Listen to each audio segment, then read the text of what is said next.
Welcome to Second Take, the show that focuses on the issues behind the news. South Africa is setting store by infrastructure to stimulate the economy, which is flagging under domestic and global pressures. But Terence Creamer joins me to discuss a growing divide between this aspiration and implementation. Terence, welcome to Second Take. There's increasing frustration about a gap that is emerging between infrastructure words and action. Why is this? Well, I think this frustration is arising mostly in the construction sector, but also in the infrastructure environment generally, international and local investors wanting to participate, particularly in the public-private partnership space in South Africa. And because what we hear continually is the importance of infrastructure, whether it's from Trevor Manuel's National Planning Commission and the National Development Report, whether it's from the New Growth Path and Abraham Patel, or whether it's in the yearly budget or the medium-term economic framework that Minister Pravin Gordhan delivers. Infrastructure is put front and centre, and big figures are put out there, 800 to a billion to a trillion rands worth of infrastructure investment over the 5-year period. And yet we see our construction sector in decline, possibly we could even say in a construction sector recession at the moment. And all our construction companies really looking outside of South Africa to firm up their order books. So there's this big gap, a chasm has developed between the words on infrastructure and the importance being attributed to it by government and government ministers in their words, and the implementation by government departments, but also by the state-owned companies. I think on the whole Transnet is fairly close to its yearly capital budgets, but Eskom is way off every year what it promises or plans to spend versus what it actually does spend.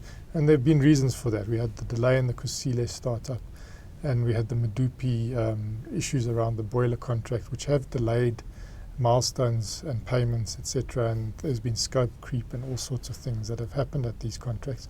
But it's not just Eskom, it's also government departments. And I mean, we saw the World Bank put out a report a few weeks ago which said, versus what we said we'd spend in 2011 fiscal period, we actually underspent by 67 billion. Now that's quite a lot of money, and you can see why there's this frustration taking place.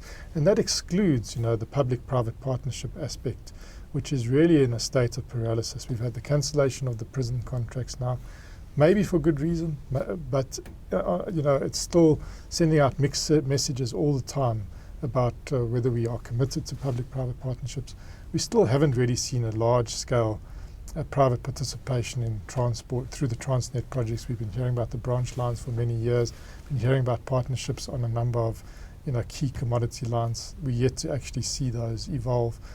And I think in the energy space there's also been some disappointment around the slow pace of some of the baseload projects, the peakers, as well as the private projects in the coal space that just haven't sort of materialized. So there's a lot of frustration, a lot of anxiety, and in fact a lot of anger around the way this is being managed. And I think there is also a lot of fear in government that they're getting it wrong. And I think it's this paralysis around public-private partnership seems to be directly proportional to the rise of anger that's happened around the toll road in Gauteng, and the fact that people are feeling that we're going to be unfairly charged on that open road tolling system. So there's a lot to work out, but there's definitely frustration and anger, and we need to somehow get to some remedy. The Renewable Energy Programme has been held up as an exception to this trend. Why is that? Well, I think it is the one bright spot at the moment. We've had the bidding process. Okay, initially there was a lot of anxiety because the refit was found to be out of line with how government goes about procuring, and we needed a competitive bidding process. And that led to a period of hiatus and anxiety and frustration. But government picked up that ball very quickly through the Department of Energy and National Treasury, and with a very sophisticated professional team, and put out a tender document that was lauded. Yes, high barriers to entry, but really the process as seen has been handled well and quite pristine, and it seems to be moving ahead at quite a good pace. So if the first 53 bids were in by the 4th of November, And we've had a fairly short period, and those bids have now been evaluated by the transaction advisors, the lawyers, the financial people, have been poring over these documents. Those have been sent across now, as well as the technical people, that these are technical projects, and those transaction advisors had strong technical skills, not just financial and legal. And those have gone across for adjudication out to the Department of Energy, and we should hear any day now who the first preferred bidders are, and they'll have until the middle of next year to reach financial close and get their power purchase agreements from the single buyer, which is still Eskom. And we should start seeing, shovels in the ground and some really big projects, wind, solar being the dominant projects initially. But, in the second windows, so the first window is the 4th of November, second window is the 5th of March, and there's another window in August and another 2 windows planned for 2013. We will see some big projects coming into the mix there, because people they were told don't bid unless you are ready. So I think a lot of projects have been held, put in the powder's been kept dry, and they're going to be put forward in March and August next year. And I think we're going to see some real activity around renewable energy. So it's a public-private partnership in many ways, because this is private money building public infrastructure on a power purchase agreement basis, so there will be the user will pay through the tariffs, and I think it has been a really well-run, pristine process, also well secured in a secure, closed environment where only the transaction advisors had access to the environment. We don't even know where the venue was. Everything was under video surveillance. There were private security companies involved in securing the premises.